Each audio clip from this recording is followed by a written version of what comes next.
Welcome back, dear friends. Yes, indeed. Fighting for the truth every single day in what has truly become a culture war against the prevaricators, the propagandists, and the liars. I'm Sebastian, Gorka, former strategist to President Donald J. Trump. This is America First across the nation. We are joined today by our last guest of the day, legal and political analyst for the Fox News Network, author of two of the most important books of the modern political age, The Russia Hoax and Witch Hunt. He's a regular guest and friend of the show, Greg Jarrett. Follow him now on Twitter at Greg Jarrett. Greg, welcome back to America First.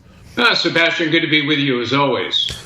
We have had such an incredible week of revelations when it comes to the Flynn case, which looks to be very soon to be dismissed. The DOJ is recommending, because there's no predicate for the charges brought against a three-star general, former national security advisor, that the whole thing will be dropped, God willing, maybe today. But there's some more important things. As a result of those filings, as a result of documents that Attorney General Barr has released, we now find that not only was the then Trump campaign not apprised of the investigation, the president-designate, the president-elect, wasn't given a defensive warning, as is the case, in terms of, hey, there might be somebody around you who's a spy for the Russians. That didn't happen. Now we find out, Greg Jarrett, that just a few days before the inauguration, January 5th, it was President Obama who informed Sally Yates that there was an operation investigating General Flynn. Isn't this the most stunning piece of information, that we now know that the President Obama, was involved in potentially the biggest political scandal of the modern American age? Yeah, this has President Barack Obama's fingerprints all over it. He was trying to target incoming officials in the Trump administration, any Trump allies, trying to implicate them in crimes they didn't commit.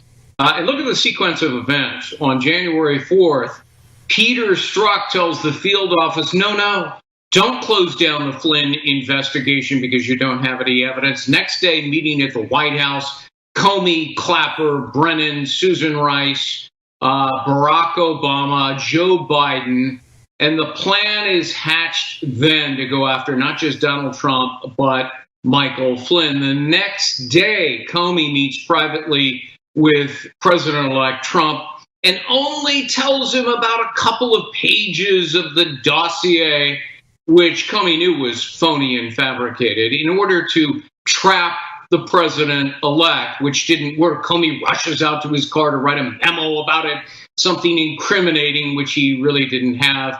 And then, of course, Comey escalates the collusion case, which was nothing but a fiction. This is an effort by Barack Obama to try to sabotage his successor, the incoming president. It's reprehensible. It's disgraceful.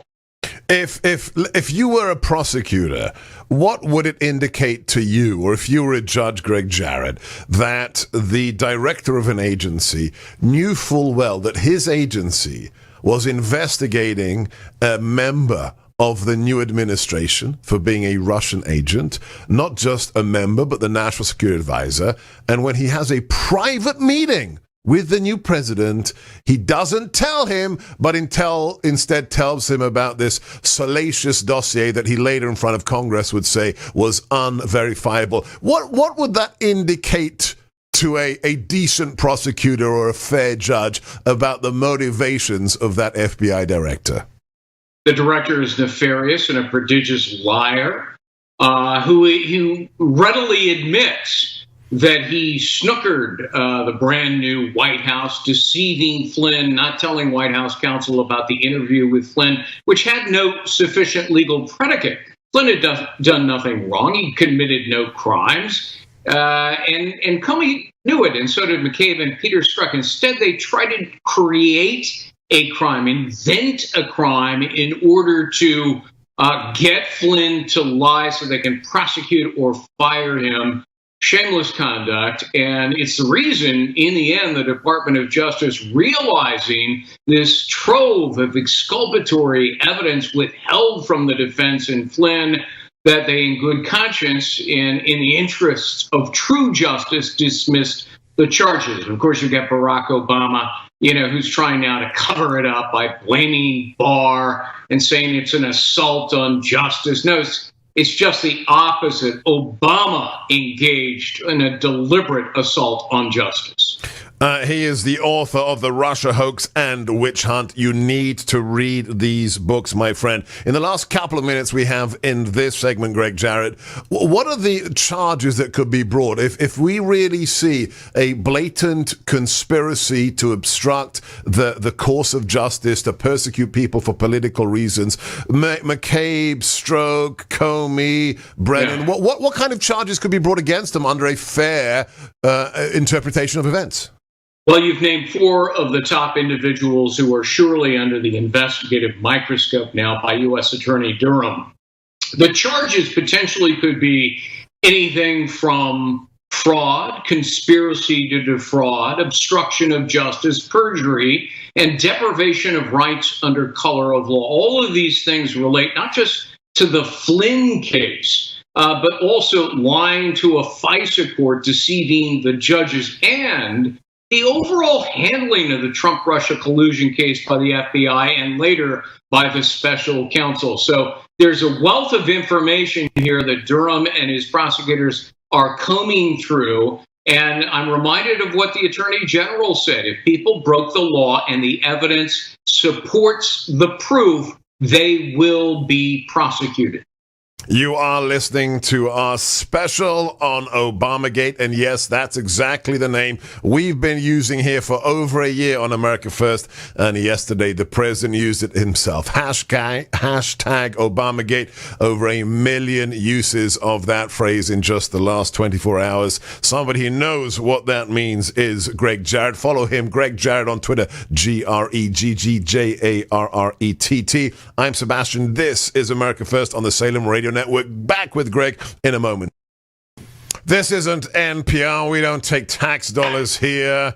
This is a free market enterprise, and thanks to you, we are able to do that every single day because you patronize our sponsors, including that great company, Patriot Mobile, the only conservative cell phone company out there. PatriotMobile.com supports your conservative values. Thank you, Patriot Mobile, and thank you to supporting that great American company. We're back with Greg Jarrett. He's the author of The Russia Hoax and Witch Hunt, 2 books you must get today. Greg, in the last few moments we have here, closing out our 3-hour special on Obamagate, Timing. There is this very famous British case from long ago where the judge said justice must not only be done, it must be seen to be done. How much pressure is AG Barr, is Durham under right now, given that we have 175 days until the election? If there are real crimes that have been committed by the last administration, then charges have to be brought very quickly, don't they?